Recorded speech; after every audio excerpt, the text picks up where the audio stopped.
प्रधानमंत्री नरेंद्र मोदी ने रविवार को उत्तर प्रदेश के मेरठ में मेजर ध्यानचंद स्पोर्ट्स यूनिवर्सिटी का शिलान्यास किया। ये विश्वविद्यालय करीब 92 एकड़ जमीन पर 700 करोड़ रुपए की लागत से बनेगा। खेल विश्वविद्यालय की आधारशिला रखने से पहले प्रधानमंत्री ने मेरठ के कालीपलटन मंदिर में पूजा अर्चना की। यहाँ तक कि प्रधानमंत्री ने आज एक्सरसाइज भी की। आपको बता दें कि इस कार्यक्रम में पीएम मोदी के साथ सीएम योगी आदित्यनाथ के अलावा उप मुख्यमंत्री केशव प्रसाद मौर्य, राज्यपाल आनंदीबेन पटेल, केंद्रीय पशुधन राज्य मंत्री संजीव बालियान भी मौजूद रहे। इस मौके पर प्रधानमंत्री ने जनसभा को संबोधित किया। उन्होंने कहा, मेरठ देश की एक और महान संतान मेजर ध्यानचंद जी की भी कर्मस्थली रहा है। कुछ महीने पहले केंद्र सरकार ने देश के सबसे बड़े खेल पुरस्कार का नाम दद्दा के नाम पर किया था। आज मेरठ की स्पोर्ट्स यूनिवर्सिटी मेजर ध्यानचंद जी को समर्पित की जा रही है। मेजर ध्यानचंद जी की भी कर्मस्थली रहा है। कुछ महीने पहले केंद्र सरकार ने देश के सबसे बड़े खेल पुरस्कार का नाम दद्दा के नाम पर कर दिया। आज मेरठ की स्पोर्ट्स यूनिवर्सिटी मेजर ध्यानचंद जी को समर्पित की जा रही है। और जब इस यूनिवर्सिटी का नाम मेजर ध्यानचंद जी से जुड़ जाता है तो उनका पराक्रम तो प्रेरणा देता ही है, लेकिन उनके नाम में भी एक संदेश है। उनके नाम में जो शब्द है ध्यान, बिना ध्यान केंद्रित किए, बिना फोकस एक्टिविटी किए कभी भी सफलता नहीं मिलती है। और इसलिए जिस यूनिवर्सिटी का नाम ध्यानचंद से जुड़ा हुआ हो, वहां पूरे ध्यान से काम करने वाले नौजवान देश का नाम रोशन करेंगे, ये मुझे पक्का विश्वास है। तो आइए आपको बताते हैं कि इस यूनिवर्सिटी में क्या क्या सुविधाएं होंगी। आधुनिक सुविधाओं से लैस होगी नई यूनिवर्सिटी। 700 करोड़ की लागत से बन रही है यूनिवर्सिटी। एक साथ 1080 खिलाड़ियों को ट्रेनिंग दी जा सकेगी। कुश्ती, खो खो और कबड्डी जैसे खेलों के लिए 5000 की क्षमता वाला हॉल बनेगा। एथलेटिक्स जैसे आउटडोर गेम्स के लिए 25 से 30 हजार लोगों के बैठने की व्यवस्था होगी। यूनिवर्सिटी में सिंथेटिक हॉकी मैदान, फुटबॉल मैदान होंगे। Basketball, volleyball, handball, lawn tennis court भी होगा। निशानेबाजी और तीरंदाजी के लिए शूटिंग रेंज भी होगा। Synthetic running stadium, swimming pool जैसी सुविधाएं भी होंगी। इस साल होने वाले विधानसभा चुनाव से पहले प्रधानमंत्री मोदी उत्तर प्रदेश का धुआंधार दौरा कर रहे हैं। अब तक वो प्रदेश में 1 लाख करोड़ रुपए से अधिक की विकास योजनाओं का लोकार्पण और शिलान्यास कर चुके हैं। बीजेपी के कई बड़े नेता भी उत्तर प्रदेश में ताबड़तोड़ रैलियां कर चुनावी रण में पूरी तरह उतर चुके हैं।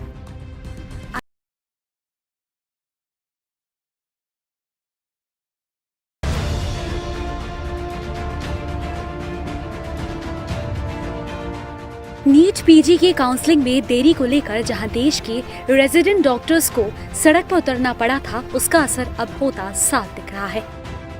जो सुनवाई सुप्रीम कोर्ट में 6 जनवरी के लिए तय थी, वो शायद अब पहले हो सकती है। नीट पोस्ट ग्रेजुएशन आरक्षण मामले पर सुप्रीम कोर्ट मंगलवार या बुधवार को सुनवाई कर सकता है। दरअसल सोमवार को केंद्र ने मामले पर जल्द सुनवाई की जरूरत बताते हुए सुप्रीम कोर्ट से इसका अनुरोध किया। मामले की सुनवाई कर रही बेंच के अध्यक्ष जस्टिस चंद्रचूड़ ने आश्वासन दिया है कि वह चीफ जस्टिस से इस मामले पर बात करेंगे। शीर्ष अदालत ने केंद्र से याचिकाकर्ताओं के साथ रिपोर्ट की प्रति साझा करने को भी कहा।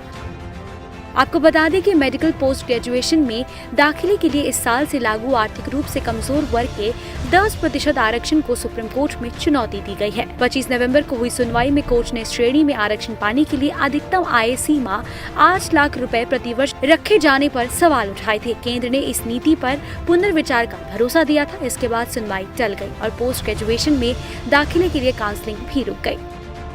कोरोना के चलते देश में डॉक्टरों की बहुत जरूरत है। ऐसे में नीट पीजी की काउंसलिंग न होने से देश में डॉक्टरों की कमी है।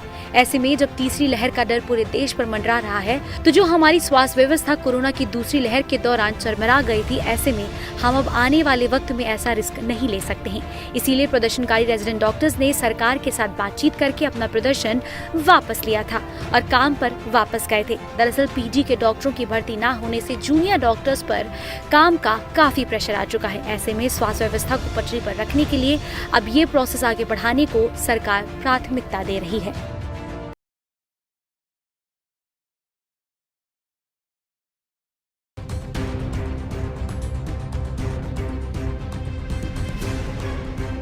उत्तर प्रदेश की मुखिया योगी आदित्यनाथ ने पिछली बार गोरखपुर से चुनाव लड़ा था और इस बार उनको मथुरा से चुनाव लड़ने की मांग तेज हो रही है। बीजेपी के राज्यसभा सांसद हरनाथ सिंह यादव ने उत्तर प्रदेश के मुख्यमंत्री योगी आदित्यनाथ को मथुरा से विधानसभा का चुनाव लड़ाने की मांग की है। उन्होंने पार्टी के राष्ट्रीय अध्यक्ष जेपी नड्डा को पत्र लिखकर ब्रज क्षेत्र की जनता की भावनाओं का ख्याल रखते हुए योगी आदित्यनाथ को श्री कृष्ण की नगरी से विधानसभा का चुनाव लड़वाने की मांग की है। आईएनएस से बात करते हुए बीजेपी राज्यसभा सांसद हरनाथ सिंह यादव ने राष्ट्रीय अध्यक्ष को पत्र लिखने की पुष्टि करते हुए कहा कि उन्होंने तो सिर्फ मध्यस्थ का काम करते हुए भगवान श्री कृष्ण की इच्छा को राष्ट्रीय अध्यक्ष तक पहुंचा दिया है। हरनाथ सिंह ने कहा कि प्रदेश के मुख्यमंत्री के तौर पर योगी ने ब्रज सहित प्रदेश के सभी इलाकों का विकास किया है, लेकिन उनके यहां से चुनाव लड़ने पर श्री कृष्ण की नगरी का और तीव्र गति से विकास होगा। जेपी नड्डा को लिखे पत्र में यादव ने लिखा, मुख्यमंत्री ने स्वयं ही अपनी ओर से घोषित किया कि पार्टी जहां से कहेगी मैं वहीं से चुनाव लड़ूंगा। वैसे तो प्रदेश की प्रत्येक विधानसभा क्षेत्र में मतदाताओं की इच्छा होगी कि योगी जी उनकी विधानसभा से चुनाव लड़े, लेकिन मैं बहुत विनम्र शब्दों में आपको निवेदन करता हूं कि ब्रज क्षेत्र की जनता की विशेष इच्छा है कि योगी जी भगवान श्री कृष्ण जी की नगरी मथुरा से चुनाव लड़े और ये पत्र मुझे स्वयं भगवान श्री कृष्ण जी ने लिखने के लिए प्रेरित किया है। तो क्या पश्चिमी उत्तर प्रदेश में किसानों की नाराजगी दूर करने और बीजेपी के पक्ष में चुनावी माहौल बनाने के लिए योगी को मथुरा से चुनाव लड़ाने की मांग की जा रही है? कि सवाल के जवाब देते हुए उन्होंने कहा कि कहीं भी कोई भी किसान मुख्यमंत्री योगी या फिर बीजेपी से नाराज नहीं है और पूरे प्रदेश में बीजेपी के पक्ष में माहौल बना हुआ है। खैर, ये तो अब वक्त ही बताएगा कि यूपी के मुख्यमंत्री योगी आदित्यनाथ इस बार कहां से चुनाव लड़ेंगे।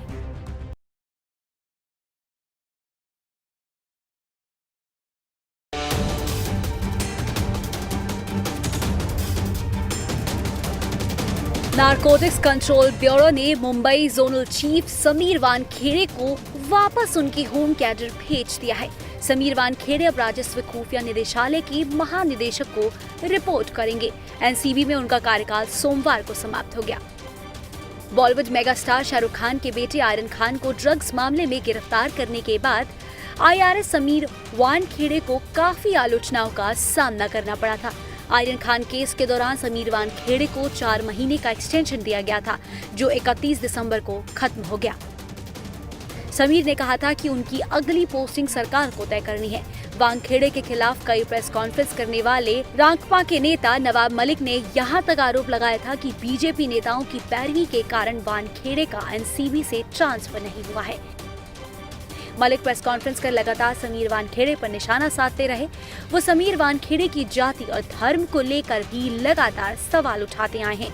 इसके बाद समीर वानखेड़े ने हाईकोर्ट में मलिक के खिलाफ मानहानि का केस भी दर्ज कराया था।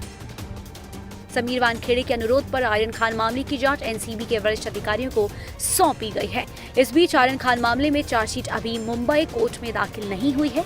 एनसीबी के सूत्रों ने कहा है कि उन्होंने चार्जशीट का मसौदा तैयार कर लिया है और वे चाहते हैं कि चार्जशीट वानखेड़े द्वारा दायर की जाए, लेकिन अब अन्य अधिकारी इसे दाखिल करेंगे। सूत्रों ने कहा है कि उनके पास छापे के दौरान एकत्र किए गए डिजिटल साक्ष्य, अन्य साक्ष्य और ड्रग सैंपल्स हैं। एनसीबी को उम्मीद है कि उनका मामला मजबूत होगा और कोर्ट में उन्हें जीत हासिल होगी।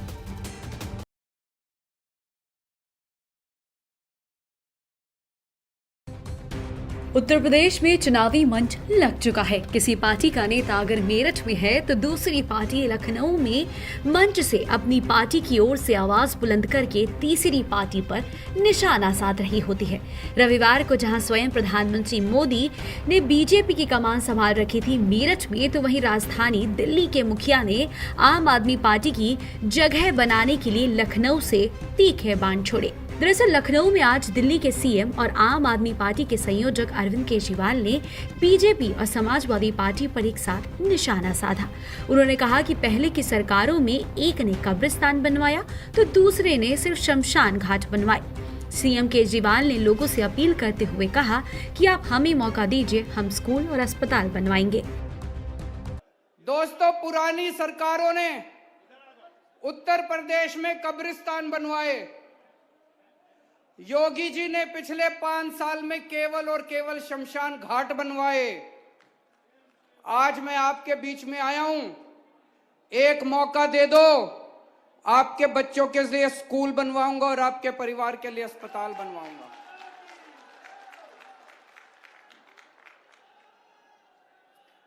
मेरे को स्कूल बनवाने आते हैं, मेरे को अस्पताल बनवाने आते हैं। दिल्ली में बनवा के आया हूं, उत्तर प्रदेश में भी बनवाऊंगा। इनको नहीं बनवाने आते, 75 साल में इन्होंने नहीं बनवाए। ये केवल कब्रिस्तान और शमशान घाटी बना सकते हैं, वो बहुत बनवा दिया इन्होंने। अब बस, अब देश को स्कूल और अस्पताल चाहिए, स्कूल और अस्पताल। इतना ही नहीं, केजरीवाल ने तो उत्तर प्रदेश के मुखिया योगी आदित्यनाथ को दिल्ली आने का आमंत्रण भी दे दिया। केजरीवाल ने कहा कि मैं योगी आदित्यनाथ को आमंत्रित करता हूं कि दिल्ली आकर जहां चाहे वहां स्कूल देख ले। योगी जी, तुमसे ना हो पाएगा। मैं आमंत्रित करता हूं योगी आदित्यनाथ जी को, दिल्ली में आओ, कोई स्कूल देख लो, जिस मर्जी स्कूल में घुस जाओ। योगी जी ने तो 5 साल सरकार चला ली, इनसे तो स्कूल ठीक हुए नहीं। योगी जी, तुमसे ना हो पाएगा, इनसे तो स्कूल ठीक हुए नहीं। अब अगर आपको अच्छे स्कूल चाहिए, अगर उत्तर प्रदेश वालों को अच्छे स्कूल चाहिए, तो एक मौका आम आदमी पार्टी को दे दो, और अगर खराब स्कूल चाहिए तो इनको दोबारा वोट दे देना। उत्तर प्रदेश में इन दिनों फ्री बिजली पर भी चुनाव जीतने की कोशिश की जा रही है। मुफ्त बिजली को लेकर सीएम केजरीवाल ने अखिलेश यादव द्वारा हाल ही में किए गए ऐलान पर कहा, मुफ्त बिजली देना एक चमत्कार है जो सिर्फ केजरीवाल कर सकता है। आजकल कई दल 300 यूनिट फ्री बिजली की बात कर रहे हैं, लेकिन ये फॉर्मूला सिर्फ मेरे पास है। जिसको जीरो बिजली के बिल चाहिए हमको वोट दे देना, और जिसको महंगी बिजली चाहिए योगी को वोट दे देना। और भाई साहब, ये आसान काम नहीं है। 24 घंटे बिजली देना और जीरो बिल देना, ये कोई चमत्कार ही है भाई साहब, है कि नहीं है? मैजिक है, जादू है, चमत्कार है। तो ये ऊपर वाले ने हमको वरदान दिया है। ये काम केवल केजरीवाल कर सकता है और कुछ नहीं, कोई नहीं कर सकता। मैंने सुना कई पार्टियां कह रही हैं जगह जगह जाके, हम भी 300 यूनिट देंगे, हम भी 200 यूनिट देंगे। अरे कोई नहीं देने वाला, ये केवल केजरीवाल दे सकता है और कोई नहीं दे सकता। इसका फॉर्मूला केवल हमको आता है। उत्तर प्रदेश में इस वर्ष कुछ ही दिनों में चुनाव होने हैं। ऐसे में राजनीतिक पार्टियां अपनी पूरी ताकत झोंक रही हैं जनता को अपनी ओर मोड़ने के लिए, और ऐसे में ये चुनाव और दिलचस्प मोड़ लेता जा रहा है।